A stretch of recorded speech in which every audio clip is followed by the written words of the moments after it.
Hey, welcome to the non-secular show. Hey, wait, no, it wasn't the secular show. It was not even the non-sequitur show. It is my show. It is Steve McRae with Let's Talk About You with Shannon Q with special edition Matt Powell tonight.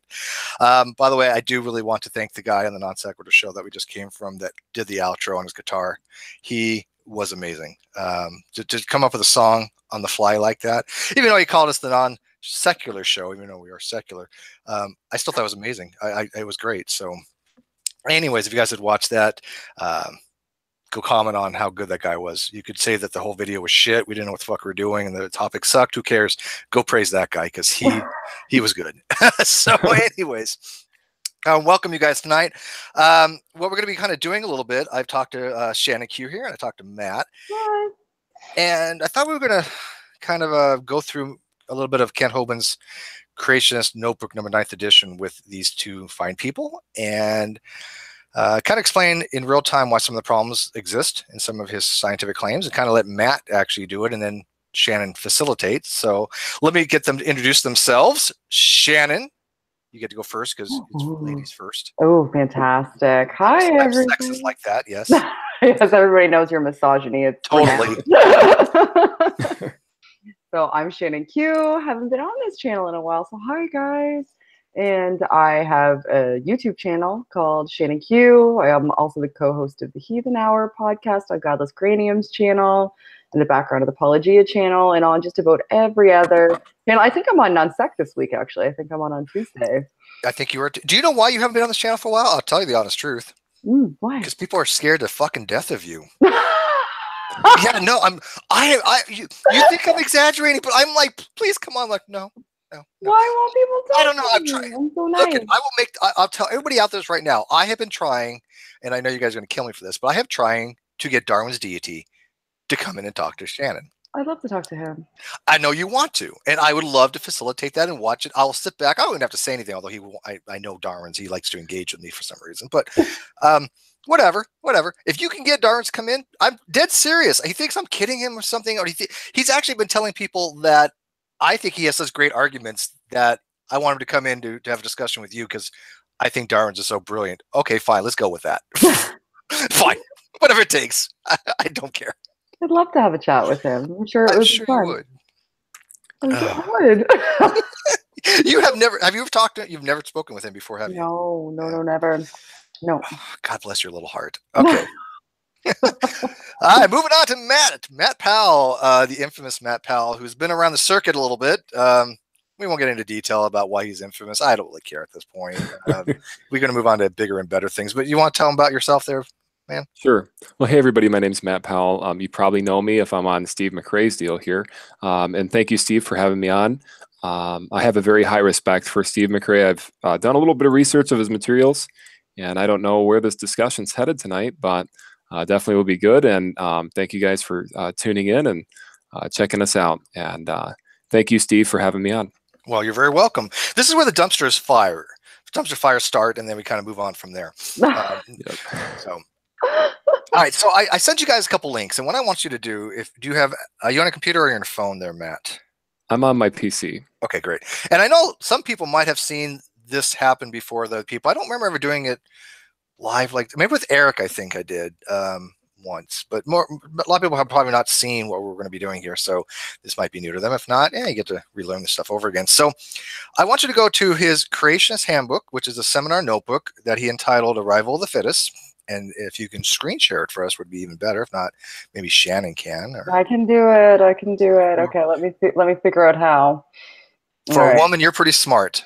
You're such a fuckwit. Oh my God.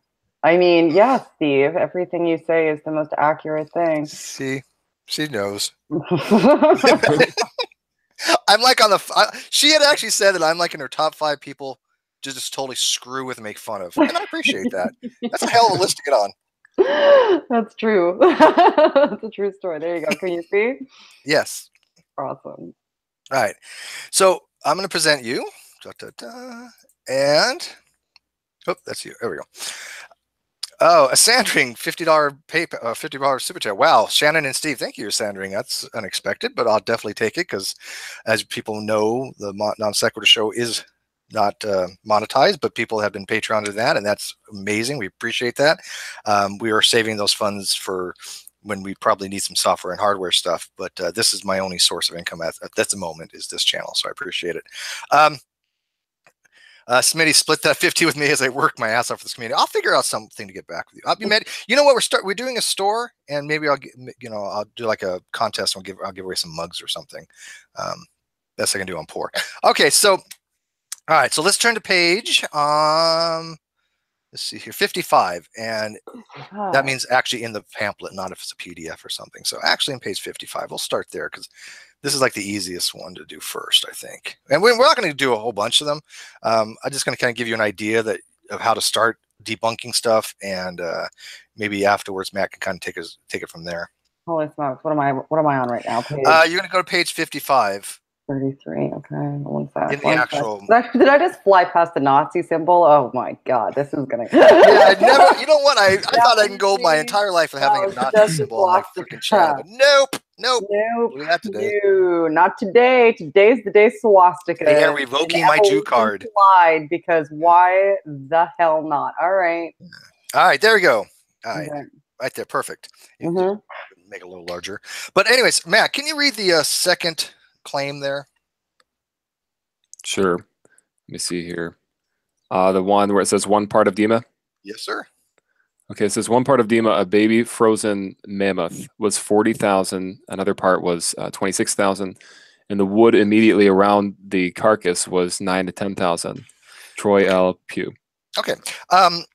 You got to remember when he made this. This was in 1983, I believe. This particular edition came out. This was long before we had access to a lot of this stuff.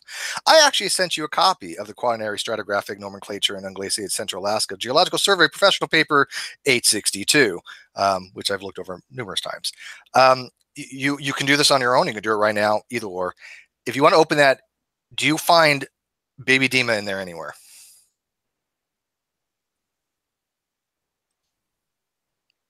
And the live chat can play along too.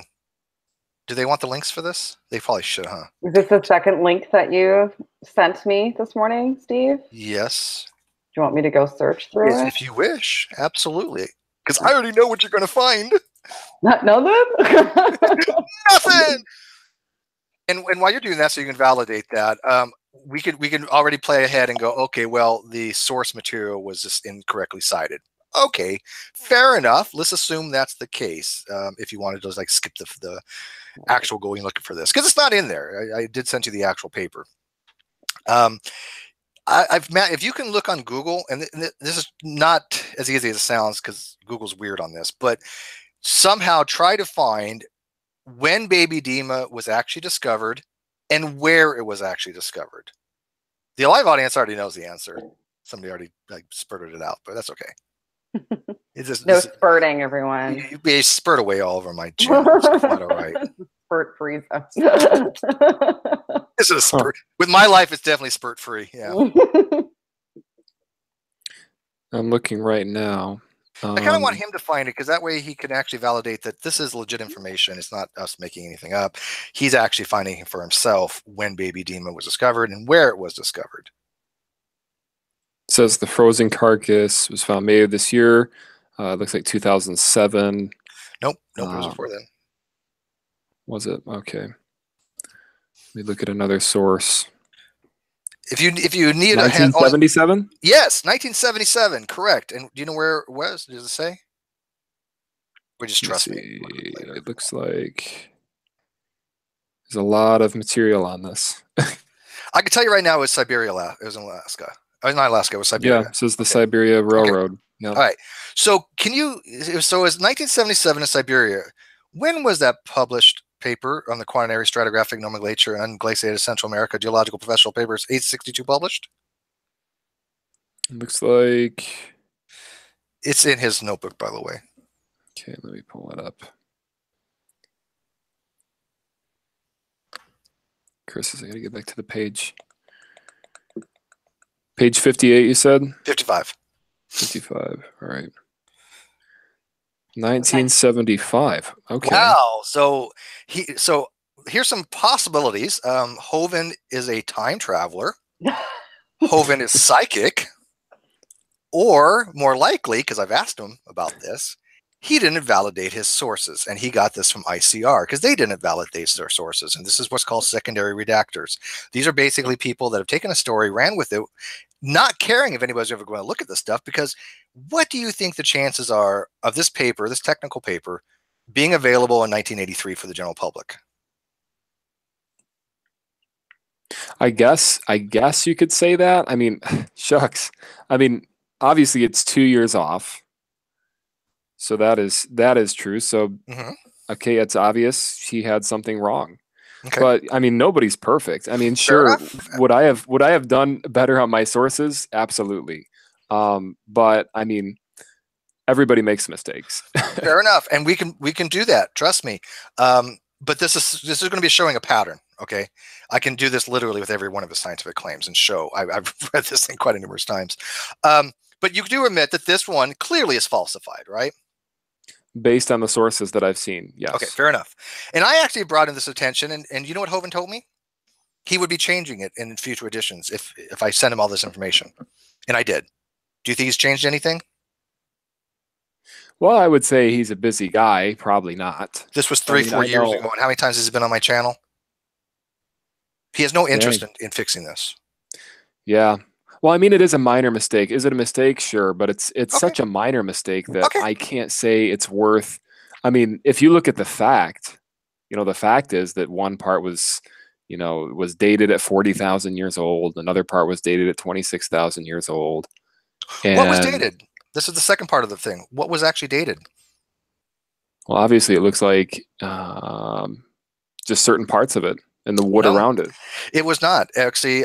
If you actually look at the radiometric journal that this is from, they're talking about the DEMA was dated one part, but the charcoal from the wood that was burned around it was different because they were from different time zones, different strata.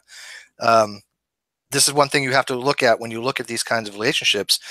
He's making it sound like there was two different radiometric dates for the same strata and same area. That's not the way it was. And I'll demonstrate that further actually in the next one, where it's actually much more visible, where you can actually see it. So we can definitely say that this one is a bad citation, whatever, correct? As far as the date goes, yeah, I mean, it's slightly off. I mean, it's a wrong citation, not in there. Baby Dima is not in that paper. Yeah, I can't give him too much flack for that. I mean, obviously, he's one guy up against, tons and tons of other scientists. And I mean, I would say this book is pretty impressive. I mean, obviously, did he make mistakes? Sure. But I mean, fair enough. Look, it's pretty impressive. But see, I'm going to show you how every one of his claims are wrong. And this is how the dominoes fall. Right, because you got to start. You got to start one domino before you can do all of them. Correct. True that. Okay, very good. Lay it on me. All right. So next one. Can you read the next claim? The next one down. Okay, it says the lower leg of the Fairbanks Creek mammoth had a radiocarbon age of 15,380 RCY. Radiocarbon years. Yeah. While its skin and flesh were 21,300 RCY, or radiocarbon years. Harold E. Anthony. Okay, and it's a nature deep freeze, natural history. Now, that one's really difficult to find. Not gonna front. However, the research I've done on it, that actually points back to the actual source. Which, guess what the actual source for this radiocarbon dating is? There is a real source for this, and Nature Deep Freezes references it. But what do you think the actual paper for this one is? I don't know. I mean, obviously it says that it's from the Nature of Deep Freeze. It's actually from the Quaternary Stratigraphic Nomenclature and Unglaciated Central Alaska Geological Survey Professional Paper 862. Believe it or not. And we're going to look at it. Yep, I know. It's kind of strange, right? All right, so let's look at that particular paper now. And I believe this is on page, 40. I got to find it. This is the same one? No, the other link that I gave you to the Unglaciated Central America paper. I mean, the same one that I brought up earlier. Yeah. It is on page 30. Yeah, I knew that actually. And I'm talking about in the document, not for the PDF. Okay. We'll show you what he means here. There you go. This chart? Yeah, you might have to blow it up a little bit. Yeah, I have a video on this too. Whereabouts is it in the chart? Okay, the very bottom of the page. Very bottom of the page. Yeah, let's look at the two dates. Can you see it there? No, it should say the last entry on the page should be 31,980. Is that the last entry? Yeah. Okay. All right. So there's a couple of different dates in here. One of the dates is 13. I gotta look at the notebook. 21,300. Correct? Yes. Yeah. Okay. So that entry is actually the third one from the bottom. And the other entry is, let's see, 15,380 is 1, 2, 3, 4 things above it. Got that? Yep. Okay. So these are two different entries. This particular claim is even more egregious than the other one because this particular claim is trying to convince people that one mammoth was radiometrically dated 2 different time periods from dating 2 different parts of it. Wrong. First of all, the first date, the 15,380, was found in frozen silt 21 meters below the surface, and it was found in 1970. Okay? Yeah. The second sample was found in Beaver Dam. That one was actually found, it was found in 1940. I'm sorry, 1970. It was found in 1940. The second mammoth, these were 2 different mammoths, was found in 1948, and you can verify this by looking at the submission time. If you look under where it says collector and date column, which, by the way, on Hovind's video, on his video when he's actually explaining this column is conspicuously missing, believe it or not. He stops at 4 columns. He doesn't put the 5th, 6th, whatever. But the 5th column is very telling because if you look at 15,380 plus or minus 30, it says Osborne 1940, correct? Yes. So that means when it was discovered. Look at the one that says 21,300. What year was that? Looks like, let me see, 1961. No, 1948. 1948, I apologize. Okay. So it's about 8 years apart. And it's actually, if you look on the map, you can do your own research on this. Yeah. I trust you to. You can see that it was located a completely different location. And the other thing was that they didn't note was, can you read underneath the 2,300, the little blurb that was included in that? Yeah, hide. Yeah, it looks like hide soaked in glycerin by collector. Mm-hmm. And what do you think is the problem with soaking something in glycerin? Well, obviously, it could cause issues as far as with the dating. Right. It's organic. It's carbon-based. It's going to cause... Sure. So there's major problems with this particular claim. One, it was 2 different mammoths, not one. And the sample was contaminated. And it was found 8 years apart in 2 different locations. Now, does he mention any of that? And he's been corrected on this, not just by me, but from other people as well. For many years, he's been corrected on this. It is still in his DVDs. It's still in his creationist books. He has never retracted it, even though he knows, he said that they made a mistake, but he's never fixed it. Sure. Why? Sure. Well, I mean, shucks. I mean, he just got out of prison not too long ago. This is from 1983, and he's had plenty of time to fix this. Come on. Sure. But I guess, yeah, I don't know. I guess you'd have to take it up with him. I don't know his situation. You know, I don't know what he's going through. He told me he'd fix it if I sent everything to him. And I did. And he didn't. Well, how can you go back? There's no way you can go back. Like, I do a lot of video editing. There's no way I could go back and change certain things that I said in like a sermon. I mean, I'd have to take out clips of a sermon or you do an addendum. You say, I messed up. I put a false claim out there. I'm now correcting it. And you do your due diligence. Let's think about this for a second, Matt.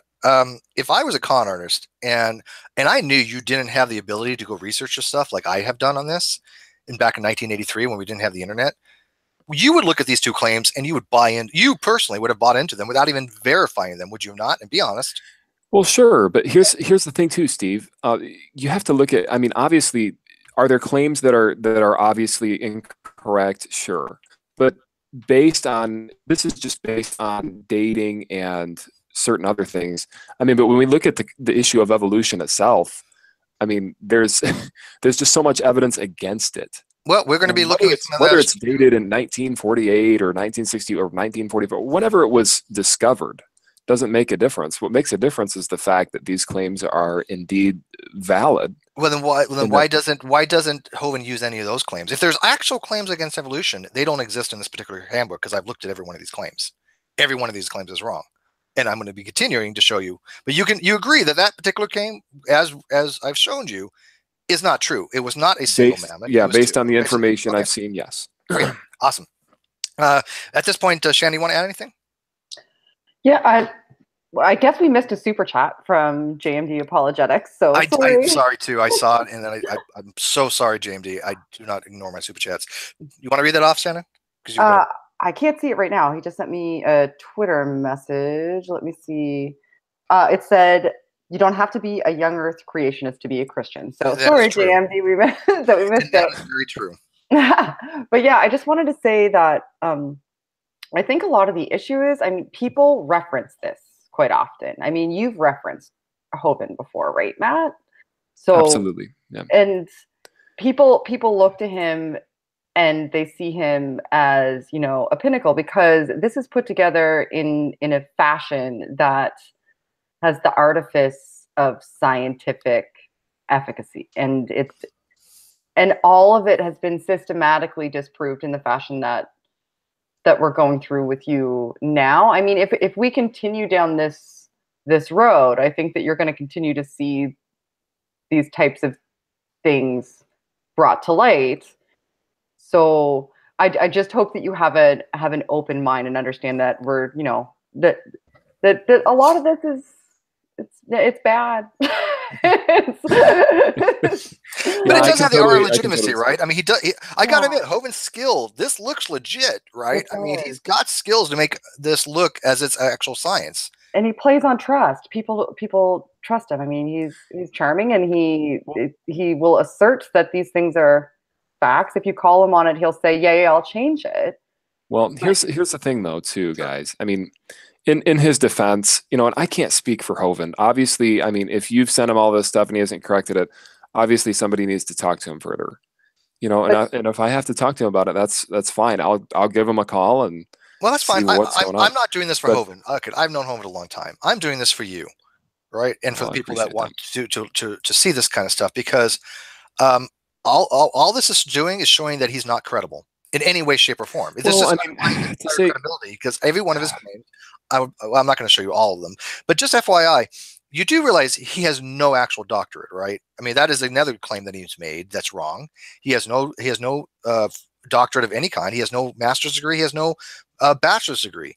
He has 2 years worth of college from Illinois State University, Community College, I believe it is. But he has no higher education to speak of. He actually has said that he has taught high school science, high school physics, high school biology. I've asked him this. I have it on record during King Crocoduck's debate with him. I believe it was the second one that he did. I specifically went out of my way to ask Ken. I said, Ken, when you say you've taught these things, can you explain to us what you mean by it? Or have you taught any accredited courses such that a student can go to a course that you've taught and get accreditation for it? You know what his answer was? I don't know. I'll give you a hint. Starts with an N and an O. Yeah, and no. Then, yeah. I mean, also that, like, just to bring up why we're doing something like this, I mean, people refer to him relatively consistently. And as somebody who's worked in an academic field, right, you want what you present to be legitimate. And when you're presented with information that's contra to what you're presenting as true, it speaks to your ethic, I think, when you don't take pains to ensure that it's corrected.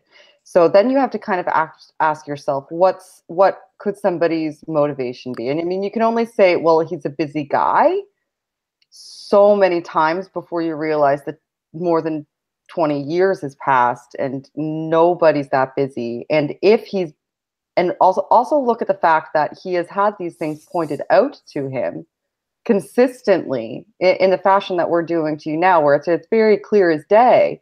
And then within days, we'll present the same claim after it has been very clearly presented to him that it's false. So what does that say about somebody's integrity? Right? Sure. Yeah, and I mean, and you gotta also remember that these are people. I mean, Kent Hovind portrays himself to be a Bastilian of virtue, right? I mean, he's a Christian, And Yeah. I think I agree with you on this. I think that you do believe that Christians should be virtuous, and I do believe that you think Christians should be held to a higher standard. Do you not? Sure, absolutely. Okay, I'm on board with that. And I'm not going to say they should be held to a higher standard. I think they should be held to just a standard. Okay, Sure. so Yeah. I'm not. if he was a Christian, non-Christian, whatever, it makes no difference. He's putting forth what he's saying is scientifically correct. Yeah. Bastion. Is that even not Bastion? Yeah. Yes. Okay. Yeah. Bastille is jail. For some reason, I am having the song Rush in my head. Bastille Day. Oh, I don't know why. Okay.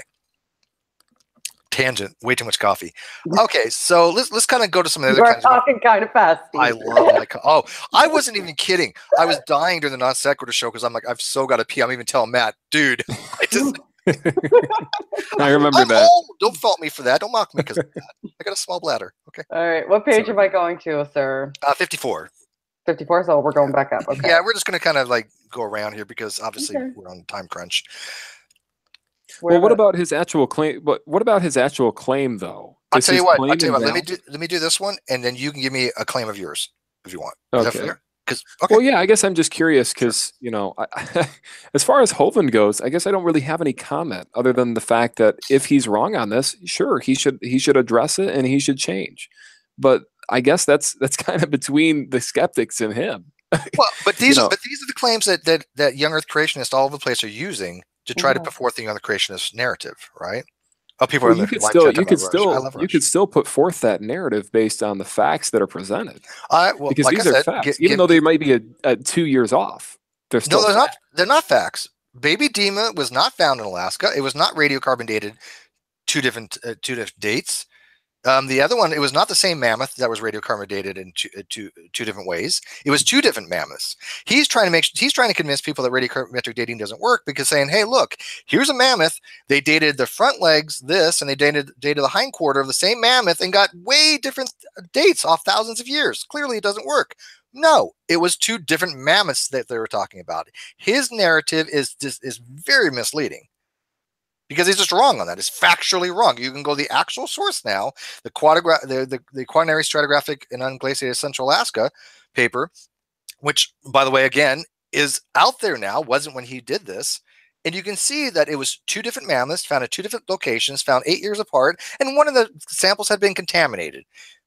Come on. If he's going to write a paper, or not paper, he's going to write a pamphlet like this, don't you think he has some obligation to do due diligence? Absolutely. So, Matt, are you suggesting that even though it's been shown that he misrepresented the claim, the dates are wrong, a sample is contaminated, and it was conflated that the two separate mammoths that were multiple years apart were actually two portions of the same mammoth, and that one of them was contaminated, that the claim itself may still have some validity? Well, I guess maybe not that particular claim, but there are many other claims out there. Okay. I mean, as a college student, I like to look at all the different claims, and whenever I Google things online, look, I'm constantly finding things that, you know, they say, well, carbon dating's our number one thing, and we can rely on it because scientists have proved that carbon dating works, and if you just trust the scientists. But here's the thing: no scientist ever said that, by the way. Scientists don't use the word prove unless you're pop science. Right. Yeah. Absolutely. But the thing that I see is, you know, and I'm a college student looking at all this, and I see I see everything very biased towards the evolutionary theory and towards this idea that the Earth is billions of years old, and I'm just not sold on it. I think it's a crazy theory. All right, well, let's dive into that. Carbon dating. Just to address carbon dating real quick. Mm-hmm. You know, they have several different guys carbon date the same thing. You know, and they all come up with different years. Where do you get that from? Your argument. What's your citation for that? Yeah, let me pull it up here. Sure. All right. While you're doing that, let's just do this one real quick because this goes into kind of what you're saying. The living mollusk shells were dated up to 2,300 years old. Do you see that one from Science Volume 141? Oh, it's near the bottom here. I'll push it up so it's easier for people to see outside. There we go. All right. So that claim is very similar to another one about a freshly killed seal. These kind of are intertwined, right? Do you know why those things are so off on their dates? Well, obviously because of the amount of C14 that's in them. Yeah. obviously it's going to be different. And I totally get that. Okay, so I've talked to you about the reservoir effect, so you know what it is now. You didn't before. Yes. Yeah. So we're going to kind of skip the whole details on the reservoir effect. Most people in the live chat already know what it is. Yeah. Now, but let's go back to the claim. This claim, which is true, is in a radiometric journal telling people don't radiometrically date mollusk shells of any kind or anything from the sea like that, because this is what happens when you do it. It was actually telling people in actual radiometric journals, this method cannot be used for these reasons. That's how science is done. What Hovind did in ICR and AIG and Creation.com and all of them said, oh, it's in the journal here. Look what they're saying here. Radiocarbon dating doesn't work. That is not what the journal was saying. Do you not see how that is completely distortion of the truth there? I guess I'd have to do more research on that. I mean, I'd say that's a pretty, I mean, if he's, that would be pretty far off to be able to involve that in a textbook like this. It wasn't in a textbook. No, it was in a radiometric journal explaining to people that do these types of things, do not use it for these purposes back in 1963. So when Steve says do these types of things, he means essentially date something from the ocean using right. Marine life. Yeah, anything that's marine life isn't in the same type of system. Sure. So right. So I completely agree on that. It's just, I mean, there's so many things that you have to take into consideration with carbon dating. And as for the guys that carbon dated it all at different ages, I believe it is, I think it's under these Scientific American articles. Let me see. Well, first of all, what's the oldest you think we can carbon date something? Well, I don't personally believe that the universe, or excuse me, our Earth is any older than 7,000 years old. Okay. Okay, I'm going to rephrase. What is the oldest that they claim to be able to? As far as I know, it's like back to like 1 million years. No. Radiocarbon dating cannot go back 1 million years. I guess, Steve, I guess it's just something I don't study a ton of. Well, I mean, I'll be the first to admit to all the viewers as well. Like, I'm no science geek by any means, by any stretch. However, I do believe that some of this stuff that they're pushing in the textbooks is factually incorrect. Well, Matt, here's the thing, Matt. Do you not hear what you're saying? You're saying, this is all incredulity at this point. You're saying, I don't study this stuff, but I'm going to believe that it's 7,000 years old anyways. But once you start studying this stuff like we recognize that it is not 7,000 years old, nor can it be. It is completely impossible. Yeah. Because hang on one second. You have not looked at what you need to be looking at. Yeah. So when you tell me something like, oh, carbon dating can go back 1 million years, and I'm not talking down to you at all. I'm really not, I'm not trying to denigrate you. But I'm asking you seriously, what do you think that appears to the live chat, who most of them are scientific illiterate? What do you think that implies to them when you say something like that? When I can tell you right now, it is about 50,000 years, 57,000, give or take. It can go up to about 80,000, maybe 100,000 with AMS, what's called accelerated mass spectrometry. But for the most part, 50,000 plus years is about the limit, the upper bound for most average carbon dating, because you get into that higher stuff is very much more expensive. Can I interject for one second? I got two things. Oh, yeah, no problem, Shannon. Yeah. Sorry, Matt. Okay, so I'm like you, Matt. So I'm not super, into radiocarbon dating. Right? She thinks about it all day long. Are you kidding? Yeah, exactly. Right. I have a relatively scientific mind and I like research methodology, but this isn't my wheelhouse. So I think the question kind of comes down to, who do you trust and why do you trust them when you're looking for your information? And how do you do your source methodology? So how far do you drill down to find out whether or not you can trust what you're reading and what you're being presented? Well, I guess science isn't something that I mean, I love science, don't get me wrong, but when it comes to things like carbon dating, it doesn't really intrigue me to just do these long, extensive studies on it because of the fact that, it depends on which scientists you're going to go with. I mean, you can either go with 15 PhDs. It's not really a matter of what science you're going to go with. It's a matter of looking at the source material and looking at how it was conducted and whether or not it was repeated. So I think that the issue might be that, I mean, inarguably you have presuppositions, right? I mean, we all do, but when you're looking at something, you're probably going to gravitate more towards something that has something like this that has a scientific artifice and presents things, as science, but kind of reinforces, right? By the way, I want to real quick. I want to make sure I said scientific literate, not scientifically illiterate. My audience is very scientifically literate. I know a lot of them in right now. They're very smart people that like science. Yeah. So if I misspoke, that was my fault. I don't remember, but I definitely you did, but it's okay. It happens. Yeah, it does. So I have two things in response to what you said, Steve, that just popped in my mind. Sure. Obviously, when we talk about carbon dating, I've heard evolutionists say that, hey, this is the #1 proof that we can go back. And I was under the impression that carbon dating, you go back millions and millions of years. But here's the thing. I mean, if you can only go back, what'd you say, 50,000 years at a max? How in the world can they say, this is proof for... Who's these scientists? Because I've never met anybody who says that. And I know a lot of scientists. So who are these scientists who are telling you that the #1 way we date the Earth is carbon dating? Because I've never met one. Well, I've heard, not necessarily the #1 way, but I've heard many scientists say, well, this is proof of evolution because we can now... It has nothing to do with evolution. It has to do with proof that the sample is that old, or evidence. Well, then these scientists needs to be set straight. Well, then you deal with those scientists.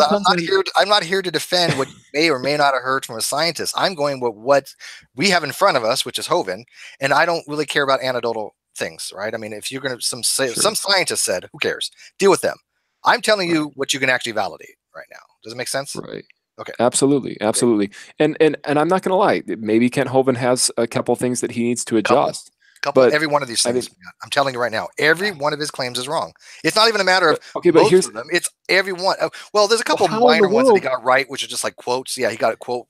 He quoted right. Okay, great. But it's still a quote mine. Sure. Well, I don't see anything wrong with quote mining. Like, like I did my last discussion with, with Russell Glasser, I think his name was. I have no problem with that. And you by the way, you misattribute. First of all, quote mine by definitions are fallacious. I mean, by definition, quote mining is a fallacious form of argumentation because your quote mine means that you're misquoting somebody. You're specifically trying to mine a quote to promote your agenda or your argument, and you're misquoting somebody or taking them out of context. You attributed a quote to the watchmaker, right? By Richard Dawkins. Richard Dawkins. And I couldn't find it when I was looking for it up. And the reason I couldn't find it, as we found out later, because it wasn't in the Watchmaker. It was in the Blind Watchmaker. It was in a book by Frank Turek that you had quoted. But you didn't do your research to even determine where the quote came from. One of the problems with quote mining. Right. Okay. So I will admit that was one mistake. And I'll be the first to admit if you think it's a mistake, sure. But here's the thing: there's so many other things. There's so many other scientists I quoted during that discussion. So many other very, very well known, and you even said, "Hey, these are men I respect. These are men that have earned." And Matt, I never got any of the other quotes wrong. I mean, obviously, no, Matt. You have to understand the difference between a quote and a quote mine. A quote is fine when you quote somebody and you do what's called a proper appeal to authority, because there's fallacious and then there's legitimate appeal to authority. If you're quoting them correctly and in context, and that you're not taking what they're saying and using it in a way that is not suggestive of the context of the person giving the quote or that gave the quote. So what you do and what quote mines do by definition they're fallacious, because what a quote mine does is say, hey, this person appears to be supporting my argument, even though they're not. I mean, do you think any of those quotes you use, any of those people do not fully accept the age of the Earth? Do you think any of them don't? I don't know. Old. You don't think Stephen Hawking believed the Earth was 4 billion years old? Okay, yeah. Okay. Some of those people, sure. Most of them. Okay, so do you think that he would ever give a quote with the context that he would be trying to tell people that it's not that old? Well, in my opinion, I would say just let the viewer make the decision for themselves. Let them listen to their quotes and let them come to a determination. When I hear Stephen Hawking's, and I quote, he said, "The universe can and will create itself from nothing because of gravity."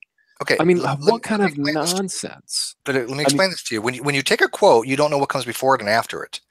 Do you know what Stephen Hawking meant by that? Because, I mean, if you're going to do a quote, let's take it in context. What is scientific nothing? Well, it's ex nihilo. It's nothing. No, it's not.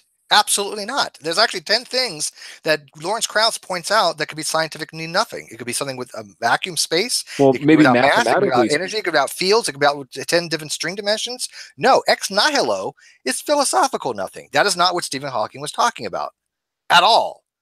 What he's talking about is that, and I'm going to get kind of sciencey for a second, so bear with me.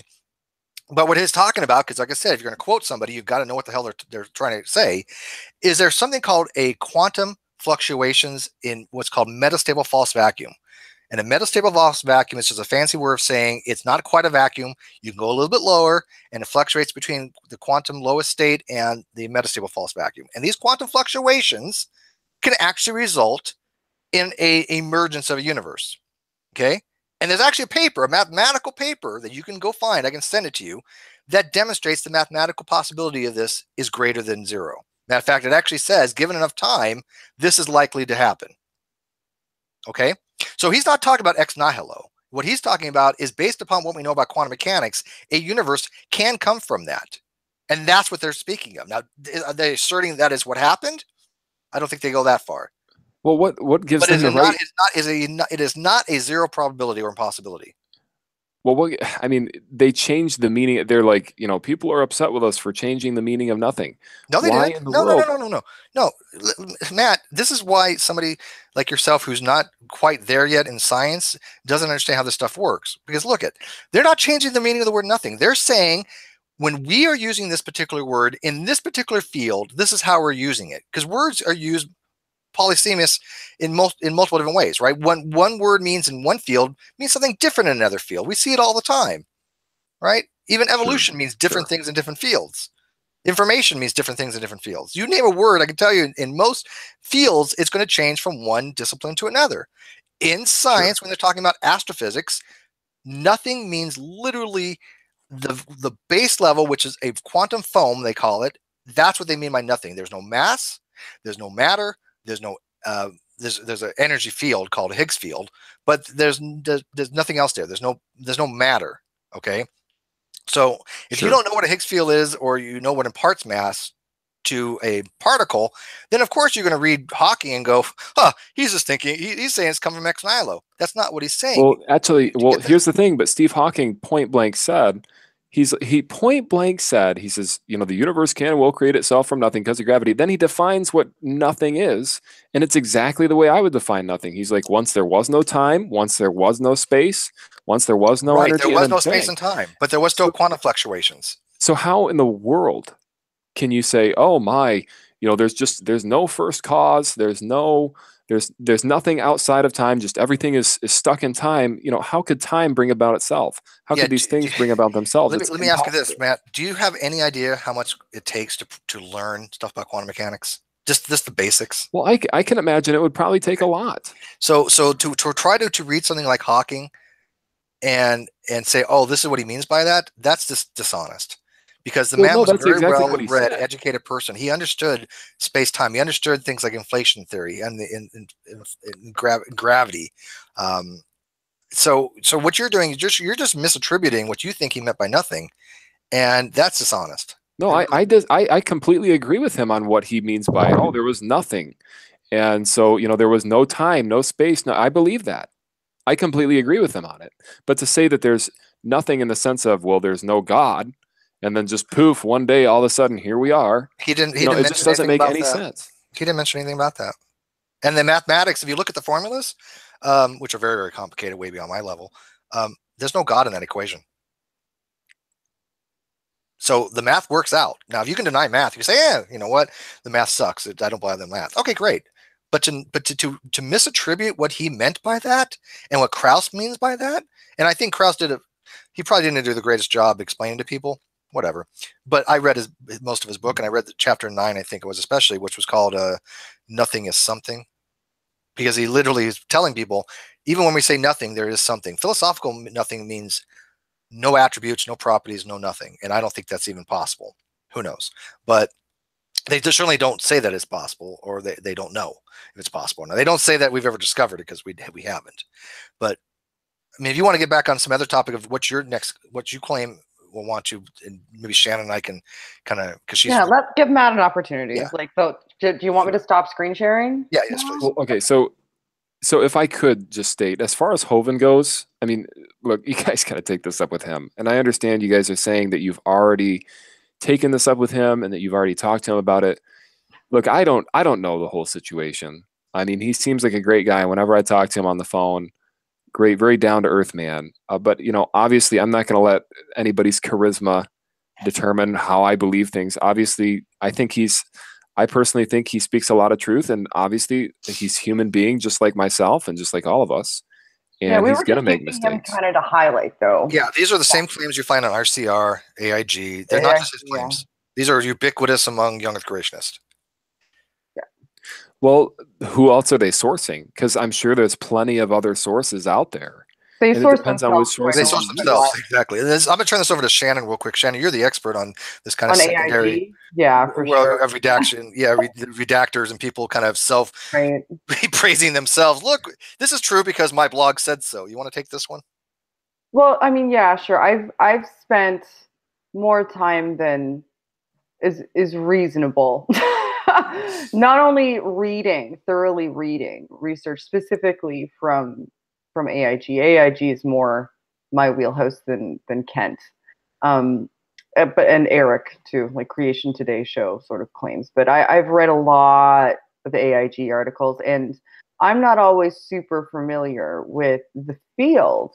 So my focus is, when I'm trying to ascertain whether or not this is something that I should trust, is to look at the citations, the research methodology, and the basis for the research, right? And how it's represented, things that are omitted, and see if it fits into the structure that from my education regarding scientific methodology, whether or not it's following ethical guidelines, whether or not it's not as much ethical guidelines, but whether or not the guidelines that they're following are rigorous, whether they're representing things accurately, whether everything that needs to be included is included. And I haven't come across one yet.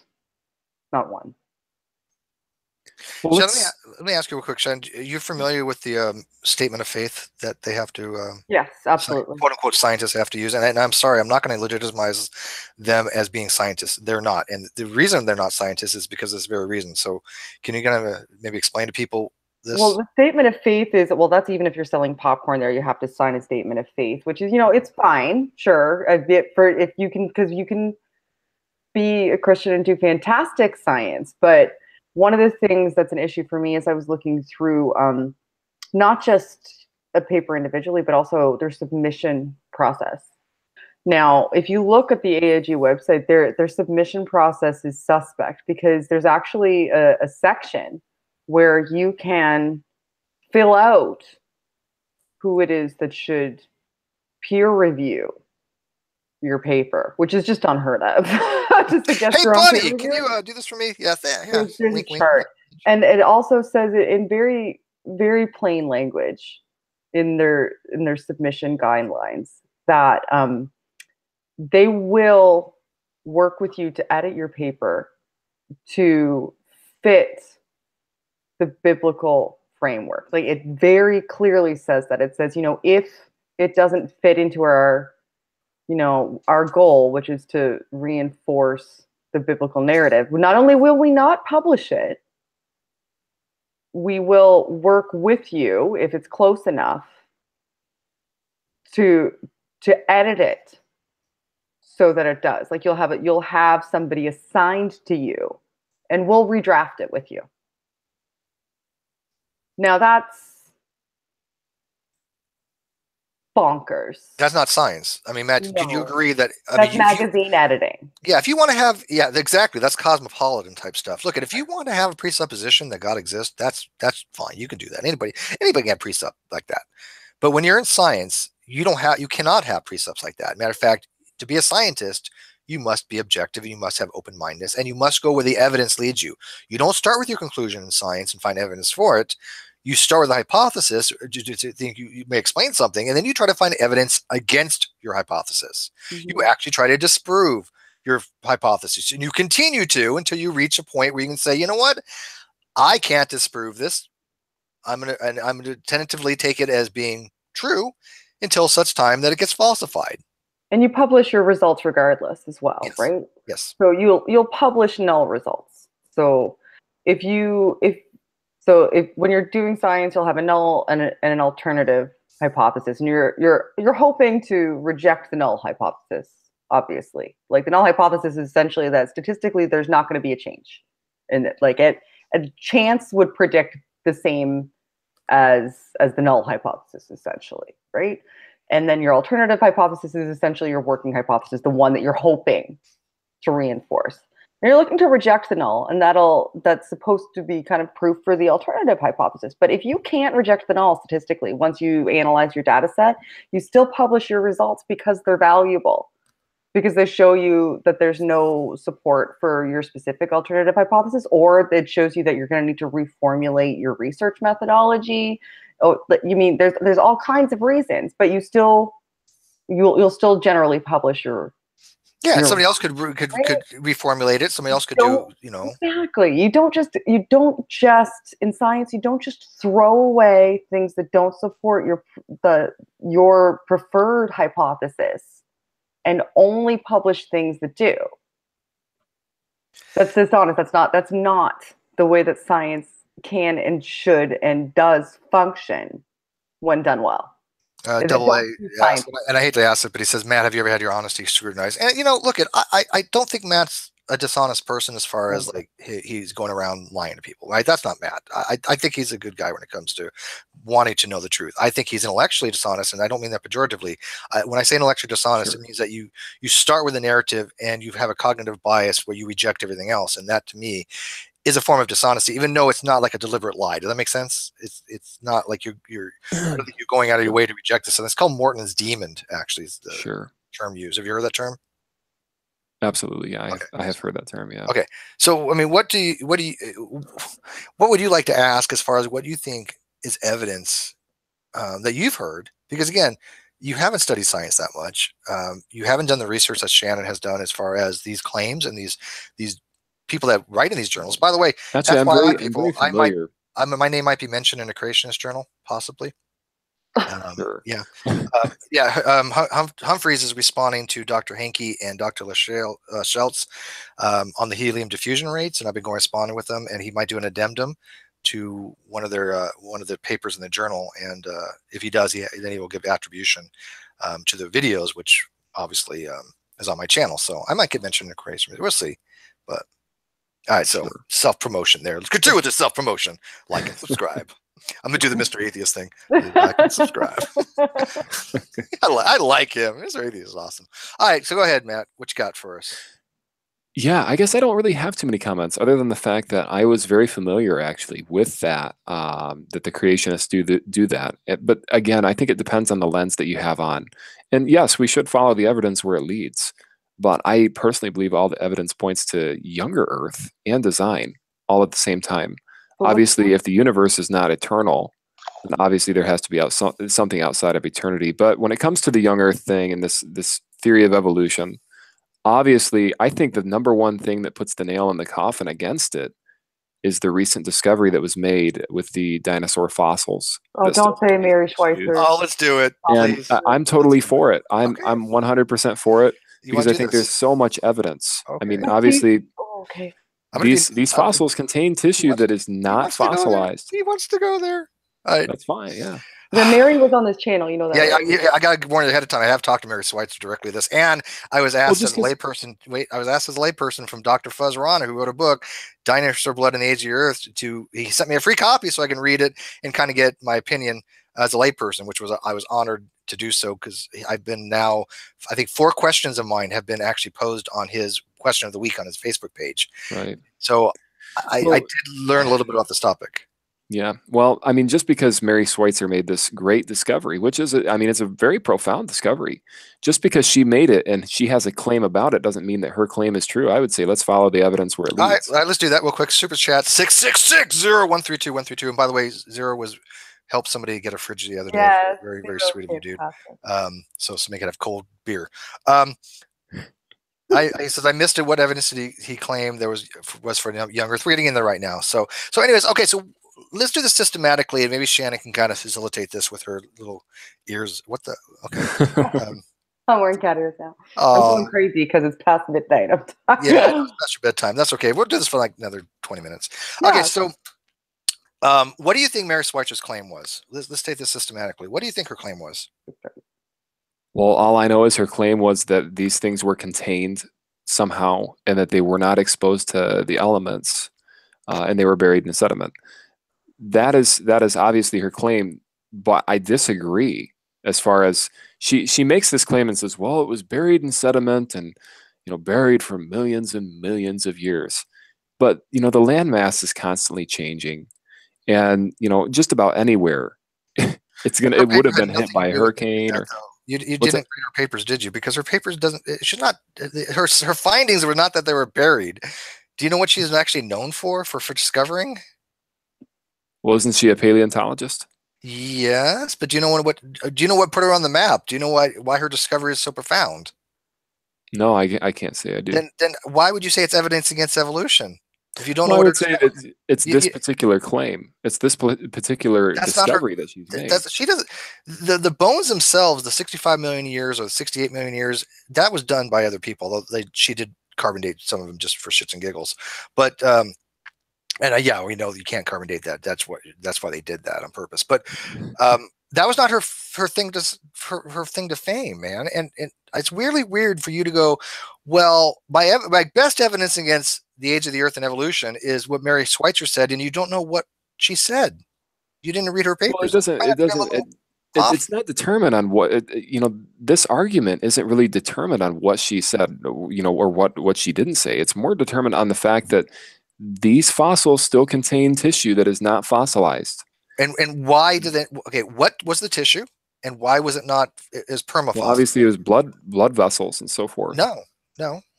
She didn't find blood vessels. She found collagen, which is the sheath of a blood vessel, but they were not. They were mineralized, but they weren't fully mineralized.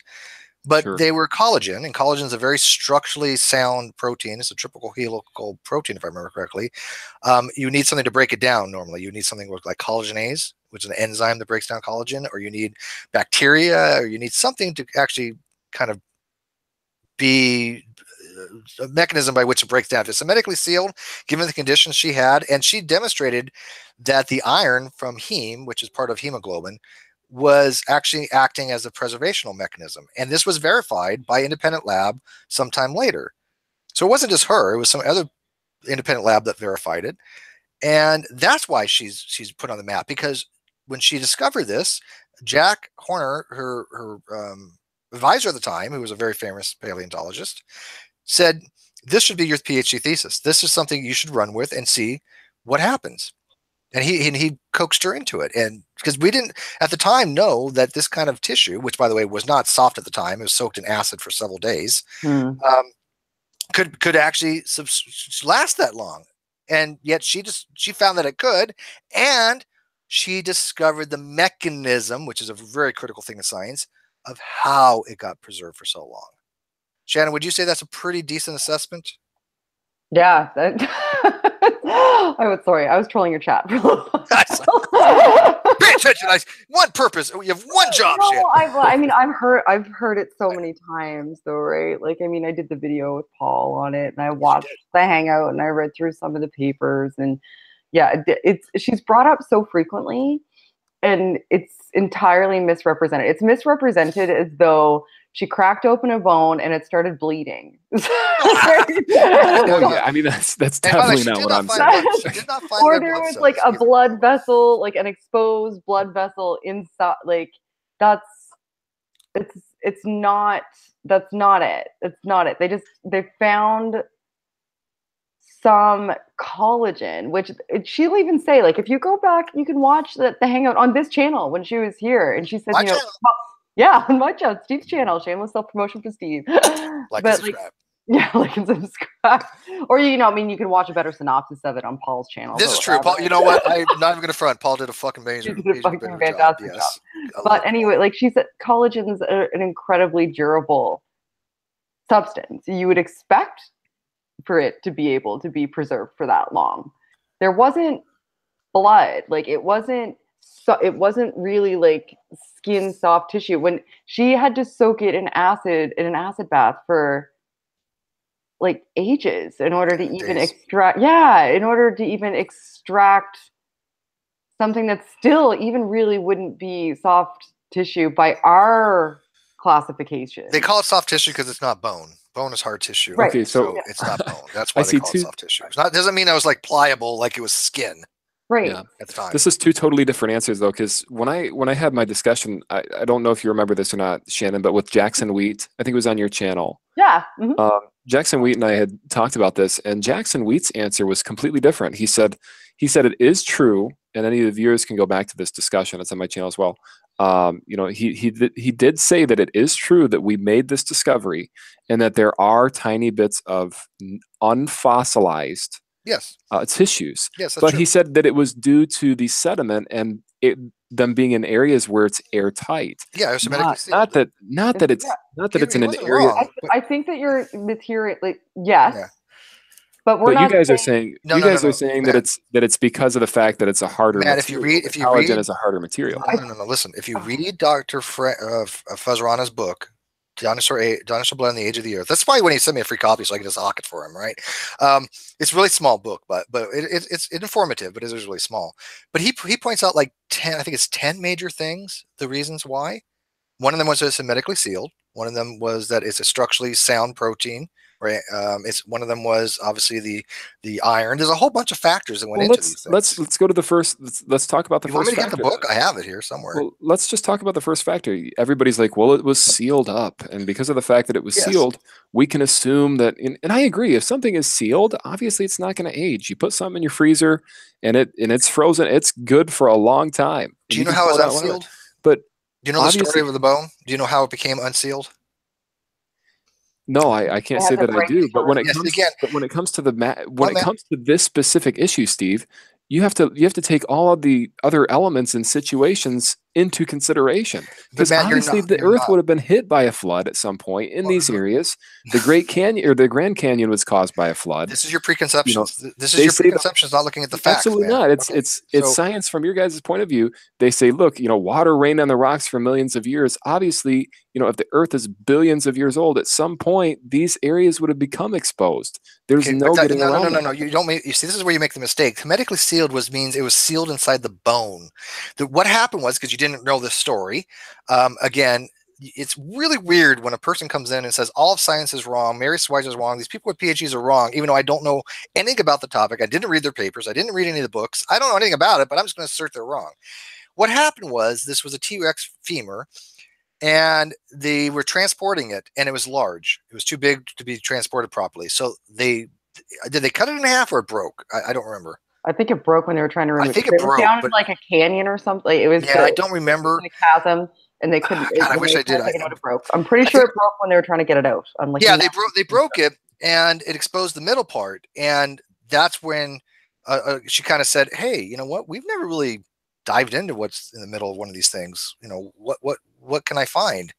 And that's what happened. Because normally we don't break bones, right? We don't, So it was hermetically sealed within the bone. The bone is a structure where it's not going to get air in there. It's not going to be oxidized. Now the concern was there might have been a biofilm layer that caused this preservation. They ruled that out. She did studies with ostriches, and I believe which is how she found that it was related to. Yeah, that was funny. Gallus, was it Gallus?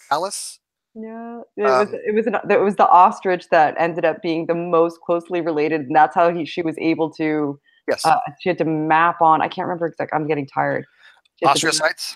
Yes. Yeah. Yes. Thank you. It was just very close to ostrich. I should remember that. Yeah, and so she needed to use components from. Yeah, somebody says they cut it in half on purpose, and that might be true. I'm trying to remember the story, and I think they might be right. I think that it was too large to transport, so they decided to cut it in half. I don't think it broke. I think they did cut it. But you know what? You That's could be open. right. Yeah, so whatever. It broke. It's in half in this it's in story. half either way. Yeah, it's half either way. It could be one or the other. It's kind of irrelevant either way, but you might be right on that. But anyways, she's absolutely right.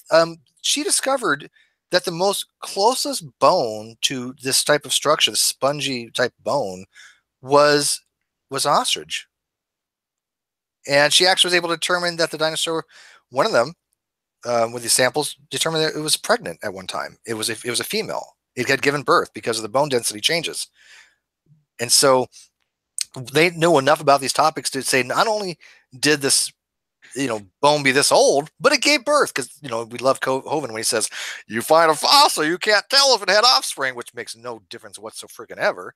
But in this particular case, yes, if you get the pelvic region, you can tell it had a child. So but that's the kind of story on that. But my whole point of this, Matt, and I know we got to wrap it up soon, it's getting late for Shannon.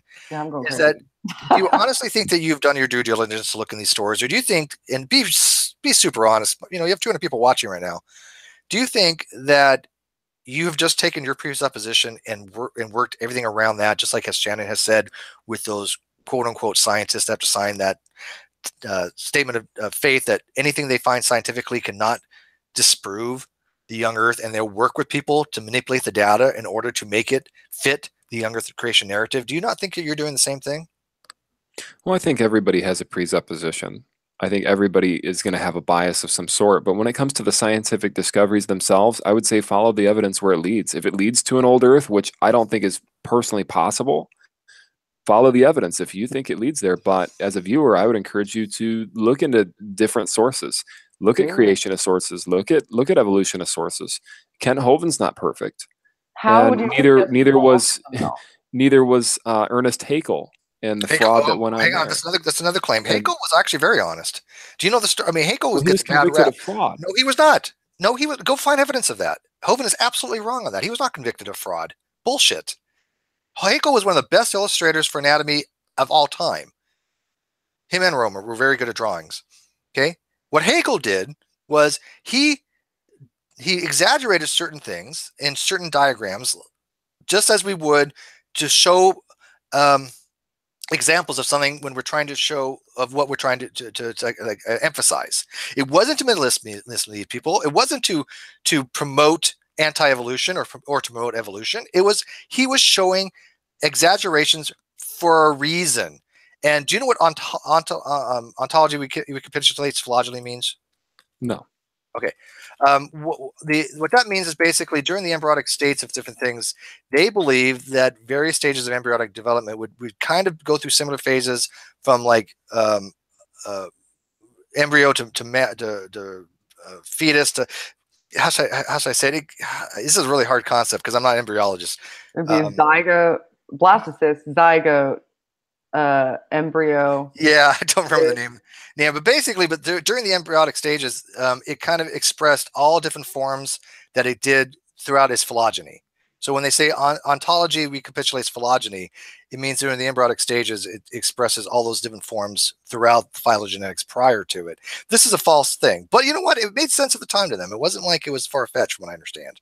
I would have to get P.Z. Myers to really kind of tell you guys more about it because I don't know shit about it. But whatever.